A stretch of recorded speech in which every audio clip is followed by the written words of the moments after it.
Hey, I'm Billy Stokes. This is my journey of building our business, but without compromising the relationships with people I love. Follow along while I document my growth. This is all BS.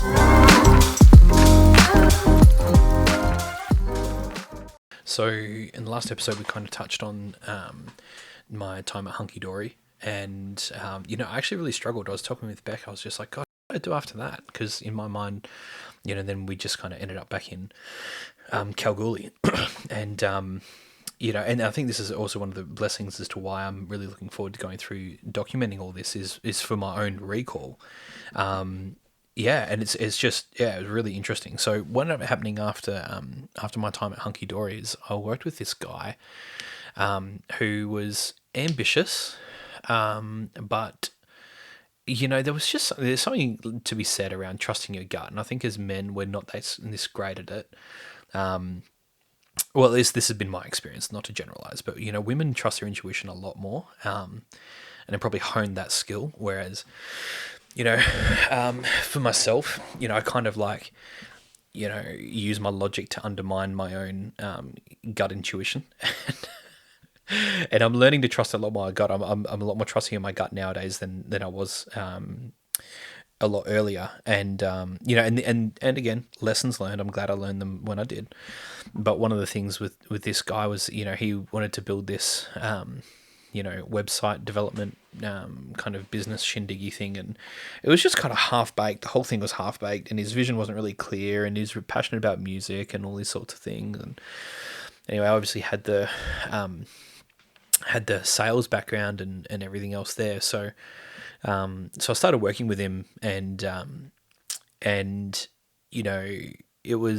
it was really like he was a singer and performed at some really, really, really, really great establishments in Melbourne, which was a really good insight to be able to I'd get in, we'd knock off work and then he'd have a gig on, so I'd go watch him perform, and he's a bloody good singer. And played at, for those who are familiar with like Miss Collins and places like this, so it was really interesting to see behind the scenes, I guess, of those sort of establishments. It wasn't my intention working with him for that to be like a draw card. I think it's just a second order effect of being in proximity of people like that.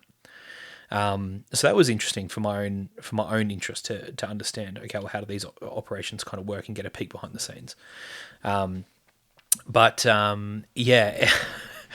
In the end, we were working together, I think about 6 months, and I applied my door-to-door skills, and, we started getting some really good clients, and, I was talking to them about systemization, and, I think that's always been something that's been pretty top of mind for me. And so we built all these structures, like sales processes and structures. And I remember we hired these other two guys, and, and things were kind of headed in a decent trajectory. And I said to him, I was like, if like we're kind of coming in at ground level, I'd like to have some skin in the game, and especially if I'm going to be building this. And everyone's going to play it out, that I played this much and I did this much and I did rah rah rah. And so we sat down with him, and here I am thinking, it could probably 20% would be like a good, 20% of a business worth 50 grand, like it's nothing. And he offers me, he's like, I've been thinking, I think, we can really make some, gets a calculator out, throw some numbers around and all these sorts of things, and says to me, he's like, what I think you can really contribute and all these sort of things. I'm like, yeah, like you're preaching to the converted here, like even in a couple months, we've made some pretty good growth, and, pretty ambitious, and I've got these skills and and he says, he's like, I've been thinking, I think I'd like to offer you like 5%. And I'm like, okay. And I remember sitting at his desk, and he saw my face straight away, and he's like, oh, but I think that we could probably, if we and just started speaking Spanish to me and all these, and I was just like looked at him, and I was like, oh, no. And that was my last day. So we, by this time, we'd been in Melbourne for about 3 years, so just under 3 years. And by this point, Bec was working with, with this guy in Flemington and doing an incredible job like this guy. And he kept trying to get Bec into the kitchen. And one of the things that used to really frustrate me about Bec, which now I'm really going to appreciate and love, is that, when she sets her mind to something, she will absolutely dig her heels in. And God, it used to frustrate me. But, the blessing in all of that is that now I've learned to have to lead. Like, I can't force her. She will not move. She is the rock that I cannot move, but I've learned to lead her. And that has been an incredible skill. And it's a skill that I am developing, but it's a forcing function because, in my youth and my naivety and, I was just like, well, this is what you should do. And, I'd push her and push and push and push and, and keep trying to push her into growth. And it just didn't work. Some people might need that push, and I know others in my life that are like that. She's certainly not one. She needs to be led. And, and I think, unfortunately, her employers have also found that to be the case when she decides something and sets her mind to it. Good luck. She is one of the most stubborn is a crass way to put it. I would say headstrong and resilient and determined people I know. And so I'm very, very glad that she's the mother of my children. And nonetheless, she kept this guy Stuart McVeigh. He kept trying to get her in the kitchen, and she just wouldn't. She wanted to be front of house, and she did really well. She did really well. So, so here we are. We're kind of drawing toward the end of our time in Melbourne, and and we were in Footscray, and Footscray was gentrifying at the time, and and we always liked coffee, and we liked the cafe scene. It was something that was on our horizons, on our peripherals is probably a better way to say. And we, I think that our time in Melbourne really gave us exposure to what world-class coffee is. And one of the things we learned with our time in Melbourne was that, world-class coffee was the baseline. Then you needed a point of difference, so then you needed like some sort of theme or something that really set you apart in a whole sea of world-class coffee. And the hospitality scene in general is like that. So then we really just started going, okay, well, what is what's the point? There's absolutely Kalgoorlie, 100% Western Australia. Like Western Australia seems to be about 7 or 8 years behind the East Coast. I feel like that gap is tightening now, but especially back then, my goodness, like it was such a massive disparity between the two halves of the country. And we were looking at our time over there and going, well, Kalgoorlie, Western Australia especially, is incredibly lucrative.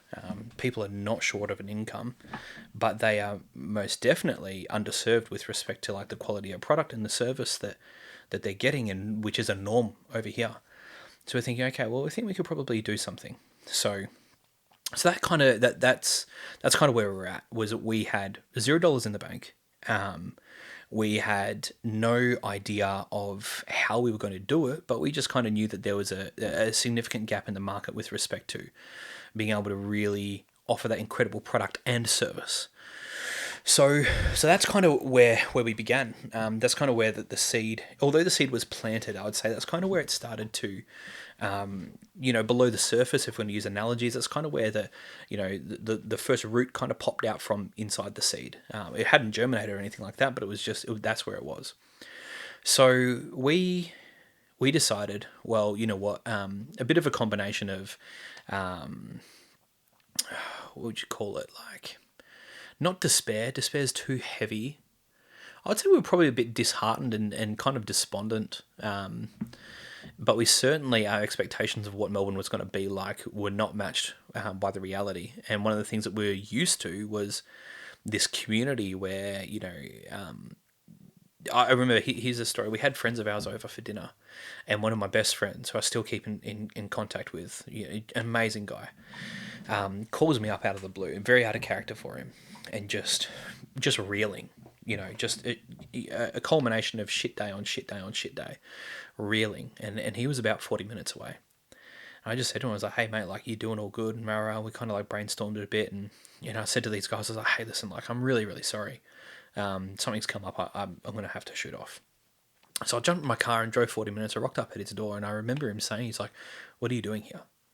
And to me, that was like the default. That's what you do. Like when you've got a friend that's in need and a friend who's like at a point of crisis. Well, not to say that you navigate the crisis for them, but I think that there's a lot to be said for being there with someone in the crisis. And you don't have to like alleviate the pressure. It's just the fact that it's like you know you're not alone. I think so often we exist in our own little world. Like, we're the protagonist in our own story, and we're always looking out, forgetting that everybody else is in the same position looking at the same thing. And too often, all you have to do is just look this way and you just realize, oh, fuck, like we're all in the same boat. Like everybody's in the same boat. And just having someone to be present with you in the middle of your shit and in the like you sit with you in the darkness, I think is a great way to put it. Is that's a it says a lot more than any advice can really give. And so, yes, I rocked up to his house and he was just like, "What are you doing here?" And I was like, "What do you mean? Like, this is what you do." And he was one of my mates that I made when we were knocking doors, and he was shocked. And to me, that was a real big eye opener because that was the first time that sort of scenario happened. I guess toward our end of our time in Melbourne's kind of when our relationships really started to mature, and you take a little while to get to know someone intimately. And we're at that point where it was like, okay, here's someone that I know, that I build this relationship with, and now as happens eventually, there comes a time where you have to show up, and in that instance, I showed up, and and for him, it was so mind-boggling that someone would do that, and that to me, I was like, wow, the fact that we'd been in jobs where you just get chewed up and spat out, and all these sorts of things, and and that was foreign to us, And I remember even in Fallen Leaves, Will Durant, one of the best books I've ever read. Please read it if you have the chance. He talks about how there's, and I can certainly see that in my time in Melbourne. He talks about how like youth rebels against the competition of society because there's this family camaraderie and collaboration, and then you get into the real world and you realize, well, it's not duckies and bunnies and roses anymore. Now it's survival of the fittest. And there was certainly that rebellion in me going like, well, I don't like this. I don't like how society is. And you realize it's not society, it's human nature. And it's been there forever. It's going to be there forever. And it's in every single culture and country in the world. And learning how you compete. It doesn't mean that you compete at someone else's expense. It's just you run your own race in amongst the collective. And I hadn't really worked that out yet. So there was a lot of, I would say like youthful angst at kind of what I expected Melbourne to be and what it was. Here I was thinking, everyone's like, yeah, supportive and like, and then just realizing like, no, like it's dog eat dog. So here we were, like toward our end of our time in Melbourne, and we were a little bit disheartened, and we weren't there to make a career for ourselves. We were there to kind of just spend time as a couple and do things, and we had a rule where every weekend we'd go try a new cafe or whatever, and we did, and it was incredible. We would still go back to the ones we liked, obviously, but so it was a real point of discovering each other, discovering something new, discovering what we're capable of, and all these sorts of things. And but the time came where we were like, all right, well, if we're actually going to do anything, then let's get serious. And we knew that Kalgoorlie had money. We knew that we could make money in Cal, and so what we wanted to do, and by this point as well, I will say, Bec and I. We certainly we were not self-aware by any stretch of the imagination. When I say self-aware, I mean genuinely self-aware, not like where you're aware of others being aware of you. That's not self-aware. So we were it was so had no idea who we were individually, much less who we were as a couple. And so for us, we really kind of decided, well, we would set out on this journey of no, sorry, I'm going too far ahead. We were just my inability for any sort of emotional maturity and regulation made it hard for both of us. Bec was a lot better at this shit than I was, and she was a lot more balanced. She had her own things, don't get me wrong, but in my frustration, I would throw my hands in the air and stomp my feet and walk around and give her the silent treatment and shit like that. It's just embarrassing to look back on, and and then we were kind of at the point where we we weren't in a good place. We moved back to Kalgoorlie. We borrowed some money from my grandparents. Ugh. Again, that's embarrassing. But we just had nothing. Like hospitality is not a wildly lucrative industry. I was in door-to-door sales, and just by the end of that, didn't really have much to our name. And obviously, we weren't living lavishly, but we certainly were making sure. No, actually, we were pretty tight. We lived pretty tight. Yeah, but anyway, so we came back to Kalgoorlie, and I remember there was this one time. God, this is where it really came to a head. And I say this as funny looking back because, as time goes on, we've gone more and more and more in love with each other. But the interesting part, it just took a lot of maturity from us that we didn't have at the time. I remember I was photographing a friend's wedding, and we were driving back from Esperance, and I can't remember what I said. I'd pissed Bec off with something, and it was rightly so. Like, don't get me wrong, she had her own offences that she should have probably resolved. But I certainly wasn't shying away from them either, and that's a lack of maturity on my part. Yeah, and I just kept pushing her, and then she went. We were away for 3 days, down to Esperance to photograph this wedding. And I remember we were driving back, and you're in the car for 4 hours with someone. Yeah, well, you're going to have to talk at some point. Anyway, we did end up talking, and it went from talking to yelling, and it went from yelling to silence on her part, and my just retardation. I just didn't stop. I like to resolve conflict and be able to lay it to rest and move forward and have a resolution. Back then, my idea of resolution was compliance from the other person, and unhealthy. And it got to the point I remember we were in the middle of the bush, and Becky just opened a passenger door. I shat bricks because she was going to jump out of the car, and I knew she was going to leg it straight into the bush. And bush like that is you get lost super fast. So I pulled over. She jumped out. I ran in after her. And this is I think this is probably we were 3rd or 4th year in marriage, and yeah, it was messy. It was super messy, hey. And I ran in after her, and she just collapsed on the ground, fell to her knees, and I came in behind her. And at that point, I kind of realised that this is make or break, and I need to pull my finger out and start wisening up, or this is it, or this is it. So I remember we jumped back in the car, and we were driving, and we looked at each other, and we just said, is this, are we done? And we both were in agreement that that was probably going to be it. Fast forward now, just heads up, we both, last night, so it's so polarizing to think about this. Last night, Beck sleeps with PJ, so this is kind of PG-ish. We're just dozing off to sleep, and she rolls over and she grabs my face like this, grabs my cheek, pulls me over, and obviously there's, that we're making out, and this is we're 11 years married, and she's just, I love you, and to think back to this moment where our relationship was hanging by a thread, by just such a tight thread, to the point that we got back in and we thought, this is it. We were both lost, and we didn't know who, again, like I said before, we didn't know who we were. We didn't know who we were as a couple. We didn't know how we fit in the world. We didn't really have any vision, ambition, or goals or direction for our lives and who we wanted to be, or none of that.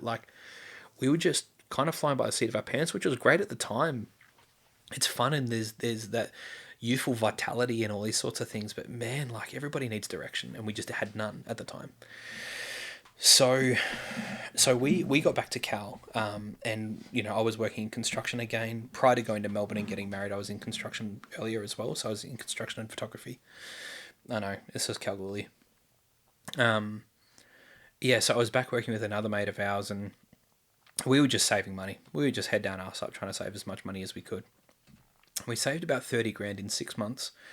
During that time, we were living with Beck's grandmother because she wasn't in the best in conditions. And, we still had this dream of this cafe, kind of low resolution in the back of our mind. And coming back from Melbourne, we were like, hey, I think we could do something about this. So we were that was kind of like the goal. And before we did anything serious, we really wanted to go and go do some travel. That was something that was really on our cards for a long time, and it was really big for Beck. And in my selfishness, I kept prioritizing career and all these other skills development rather than experiences. And I think that it's kind of half and half, but I feel like experience and breadth of understanding is more important than specific skills as a base. I don't think they're one's more important than the other, but I think that what you prioritize first, I think that that is important. So, yeah, so and the reason I say that, sorry, is that you have to understand how the skills fit in the big picture. And that's where I think exposure to the big picture is more important, because then you know where to place skills rather than developing these skills and everything else that you think are going to be worthwhile, to then find out that actually you don't even know how they fit in the big picture of life, or the economy or whatever. So I'm checking the time. Okay, so yeah, so I was working in construction, and we saved up a heap of money, and we were living with her grandmother at the time, who was kind of, dementia was starting to set in, and that was that was a whole thing, man. Check this out. She she she didn't. She was at our wedding. She had no idea who I was. So I kept getting the evil eye from this woman, this old, like, this old Dutch woman, and we didn't pay rent because we were like, Beck would cook her food and we'd tidy up the house, and we were living carers effectively, right? And man, she just kept treating me like shit, hey? And I was like, what's your fucking problem, man? Like, just chill. Like, here we are looking after everything for you. But she didn't remember who I was. I didn't realize this until after she died, right? No one let me in on the gag. And I started getting frustrated with her, and as you can imagine. And turns out she thought that Beck was bringing home strange men.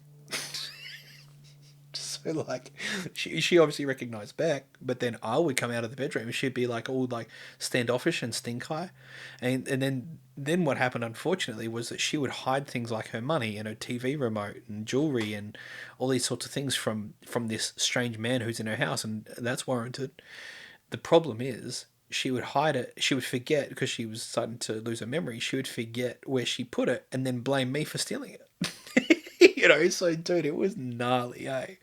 And I was like, dude, what is your deal? Like, here I am, we're doing you a solid, bro. We're looking after you. And I just thought she was just um, an angry grandmother-in-law is the appropriate term. Not what you thought I was going to say, but yeah. So yeah, so that was funny. Definitely character building. Anyway, so we saved up a heap of money, and we just spent 6 months traveling. So we booked our main flights. We've got family in Toronto, so we did Christmas with them. Spent a bit of time in New York. Then we went to Iceland, incredible. And yeah, then landed in London. Met up with mates of ours in Wales. Did Scotland, Ireland, and then we got stuck in Ireland. And our reason, because our cards got scammed, so we had to wait. We had to find a friend of a friend's cousin's, wife's brother or something like that to receive our cards for us in the post. And that was 2 weeks, and Ireland was great. Highly recommend it. Got to the airport. We said, "All right, take us to the next flight that lands in Europe. Don't care where. We just wanted to go to Europe." That was kind of the next part. So we booked our main flights, and the rest was just kind of as we go. And ended up in Bulgaria, of all places. We just went to the airport. They shoot the or the chick, the receptionist, whatever, was like, Sophia, and we're like, who's that? And she's like, no, it's a city. We're like, oh, okay, sweet, no worries. So landed in Sofia. Amazing. God, Bulgaria was one of my highlights, and probably because we weren't expecting it. But it was incredible. The history, the food, the culture, the whole lot was really, really cool. Now that I've talked it up, it's probably going to be disappointing for someone else, but we loved it. So we skied in Bulgaria. Then we shot to from there. What did we do? Oh, we jumped on the bus. That's right. Went from there to Greece to Spain, France. Photographed it. We flew back to the States and photographed a friend's wedding there. And then we went London, Abu Dhabi, and home. And that took us 6 months. And so we man, it was awesome, and we kind of knew that for us it was make or break. That this time away, extended time away from everything that was familiar, and that it would either bring us closer together or it would be the deciding factor that we should part ways. And I think very fortunately for us, one of the biggest lessons we learned during this trip was that when we spend time together, we actually get closer. You know, that was a real eye opener. Is that we spent all this time together and just getting away from all the demands and the pressures of life, and not to say we did it lavishly by any means. 6 months, including so from leaving Australia to coming back to Australia, the food, the travel, the flights, the accommodation, the whole lot cost us about 30 grand, and and we saved hard for that time, and yeah, and it was actually cheaper traveling for those 6 months as a couple than it was living in Australia, which is crazy. So yeah, so we didn't do it lavishly, and for us, it was, we did a lot of couch surfing and HelpX, and I actually wrote a blog every single day that we were away. I wrote a blog, which I can put in the link as well if you guys wanted to have a read of that and kind of read about our journey. And again, I'm really, really grateful because there's so many memories that I think would have slipped by had I not gone through that process, And obviously, being in photography, there were a lot of I built a really incredible catalog with our time traveling, which I'm very grateful for. Yeah, and I think one of the other things, okay, so one of the lessons, so that was a personal lesson that we both realized was that, when we're at odds with each other, we actually need to spend more time together, and not geographically, because we're spending time together by way of proximity, but we weren't spending time together by way of our attention and our presence. Our mind was always elsewhere, and I feel like from my perspective as a man, there's certainly this demand where you've committed your life to this woman, and there's a certain level of needing to provide for the household and the family. It's probably different when you're just a couple, because I'd say that's a shared burden. But certainly now, like, gosh, man, like, Bec's primary role and her focus is on feeding into our children and raising our children, and meanwhile mine is about going out and building our future and providing the income and these sorts of things. So it's not to say that's polarized and that's binary. That is what it is. No, there's overlap. Like, I don't just come home and be like, bitch, make me dinner and I'm gonna watch my telly and whatever. Like, I'm active with the kids, and I'm present with them and present with Bec when they go to bed, and so. But realizing for us that there was that need for connection, and when we have that by way of our attention and our proximity, that our relationship gets stronger. That was something that was for us has been a real. I'm going to use this as crass of a term as saying a KPI, right? It's the only term I can think of right now, and I know it's a very businessy thing, but for us knowing, okay, if we want the outcome of intimacy, one of the KPIs, if we're going to call it that, for us is how much time do we actually spend together? Not to say that we track it. I just can't think of the right term that doesn't make us sound like robots in this instance. Is going, okay, well, actually, we need to spend more time together. So then, from a broader standpoint, and this is kind of one of the second order effects, was that we went overseas, and the whole time we were just looking, like, we're looking at different business opportunities, looking at how things work, and the first thing we realized was that no one has the coffee culture that Australia has. And it wasn't for lack of trying. For 6 months, we went to roasteries, we went to like cafes, went to little coffee shops, went to restaurants. Like, for 6 months, we could not find a really quality coffee like what we were just used to in Melbourne, right? Like, we knew that that's the standard. And then we go traveling, and there were two spots. One was in the Greek islands, on Santorini. If you go in our blog, you'll see there's a bakery. That bakery, I hope it's still operating, because gosh, they did so good. I can't. It was a Greek name. I'm not going to remember a Greek name. That was incredible. Really, really good coffee, and every single day we went back, it was consistently good. And then there was another place in Frankfurt that we stopped over. We were in Germany for like 2 days or something like that, like 1 night, 2 days or whatever. And we found this place called the Holy Cross Brewing Society. That's how much it stuck in my memory. Over about 10 years ago now, or no, about 8 years ago. Yeah, Holy Cross Brewing Society. That's how good it is, and Maybe they're still open, who knows? But that was a bloody good coffee, and we went back multiple times. And so in 6 months we found two places, and again, not for lack of trying. And that's kind of where we realized, like, oh, okay, this is unique. Australia is very special, and to realize that everybody else in the world says, yeah, yeah, we love coffee, and we're just like, yeah, but you're not drinking coffee, you're drinking shit. And then realizing, okay, actually, there is a bigger gap in the market in Kalgoorlie than we really thought. And I say that, listen, like, I say that with all due respect to other cafe owners. Like, one thing I learned with, because I'm not just saying, we've made it. I know that, for instance, the Queen Bee guys, they've got customers who think our coffee's completely shit. Bec and I personally, we were never big fans of Queen Bee's coffees. It's the same thing. One of the lessons I learned in photography is, I'd put a quote out, and people would go, oh, we've gone with such and such. And I was like, well, I used to take offense in my youth. I would take offense to that, be like, was my work not good enough, or, whatever.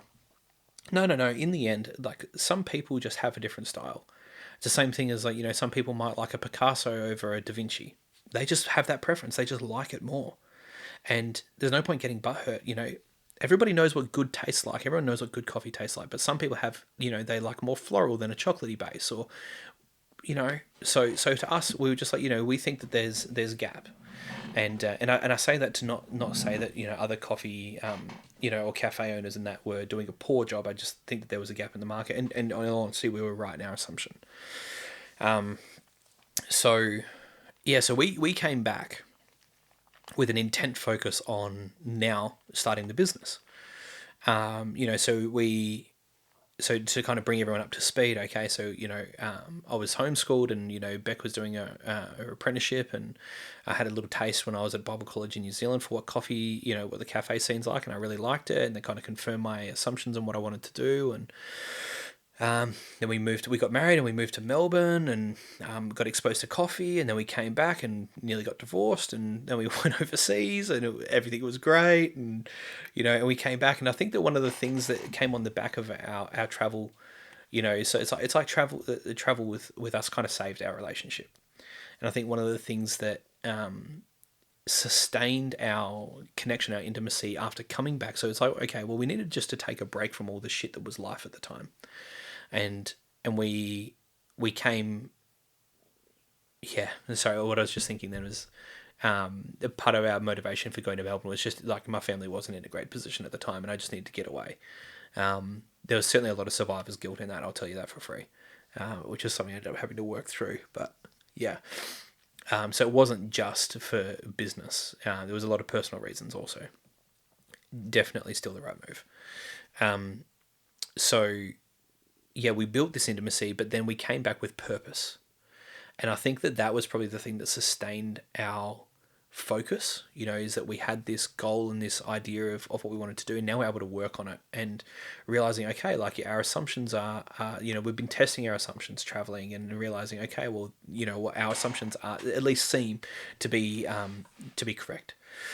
So then we came back to Kalgoorlie, and we started the plans. Yeah, and that is part of the next chapter.